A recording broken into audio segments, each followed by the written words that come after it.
New Year, Happy New Year, Happy New Year, and welcome to 2021. Welcome to the first New Year ever that people will not be mistakenly writing the name of the previous year on anything. Hey, hey, Denver, hey, hey, world, I'm Damian Dane, and you're watching The Sesh. Look, I'm not even going to say the name of the last year, the outgoing year. I mean, it's over, right?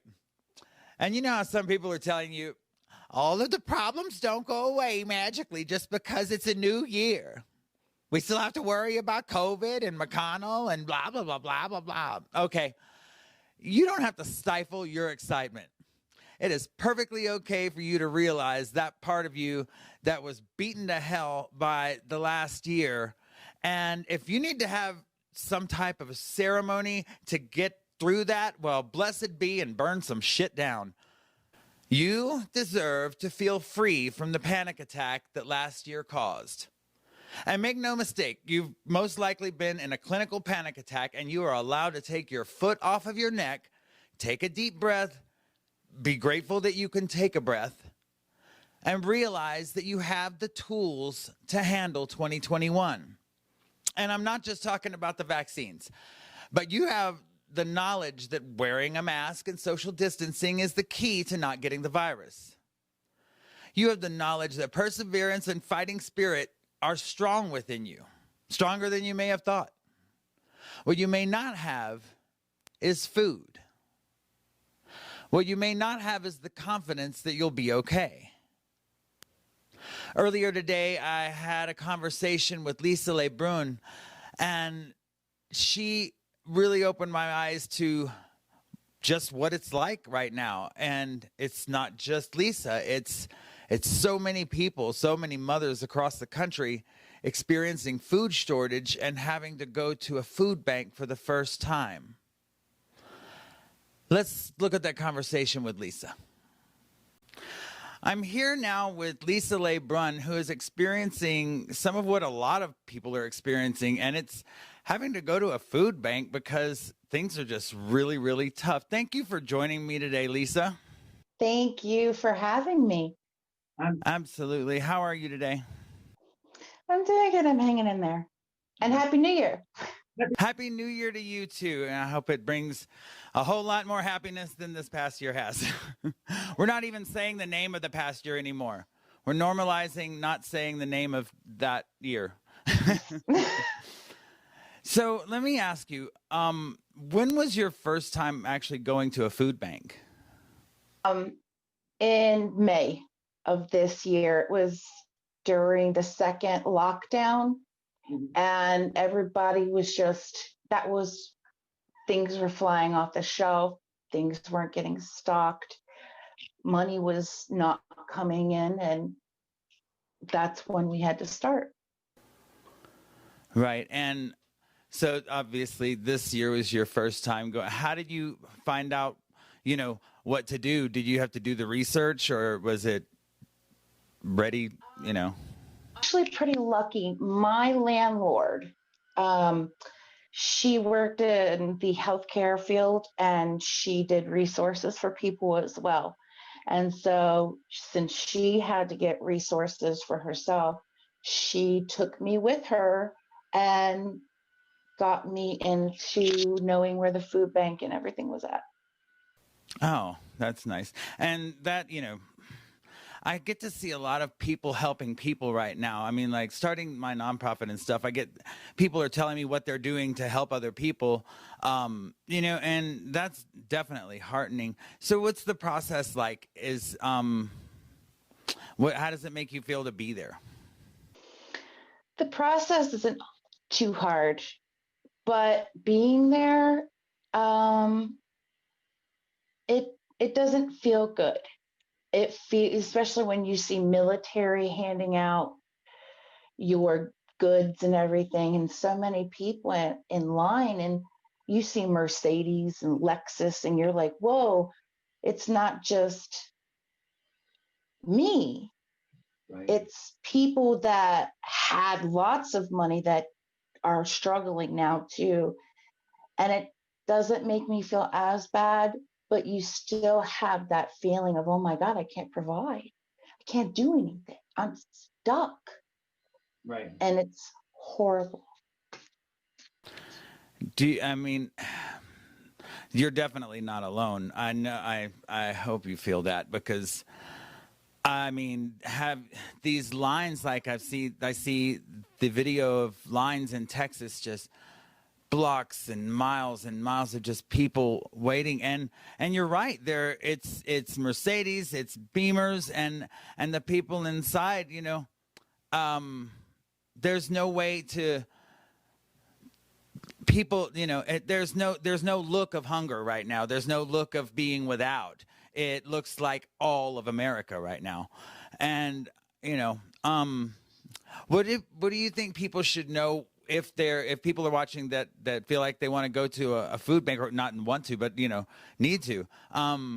What should they know before going? Um, Usually they ask you how many people are in your household. And if you don't have that information with you right on hand, they'll say, take the paper home. And when you come back next time, just put that information and give it to us. Just have your ID every time, because they just want to make sure that, you can be in their system, I guess you could say, so that if you need more resources, they can contact you. Nice. And also to like prove you're not like popping around every time they have food bank days, because every food bank usually has 2 days a week, but you can only go once. So just be prepared for that. Right. To avoid people taking advantage of it, obviously. And hopefully that's not happening a lot. I mean, I hear, even just talking to you, I hear the little bit of desperation that's in your voice, and it's sad. And I know that that's, a collective sound that, coming from all of the people in this country right now. What have you been doing to keep your spirits up? I've been with my family, with my kids. I've also tried to I want to start making my health a priority. And it's something I haven't done, and I haven't reached out to doctors in the past. So I'm doing that now. So I'm trying to do that, as well as find joys in other things and letting the anger go. I notice when I let anger go on the little things and I laugh and just go, we're good. So far this year, it's been working. Yeah. And that's what I'm doing. Bless you. That's awesome. What do you say to people who might be watching who think that that your situation could never happen to them?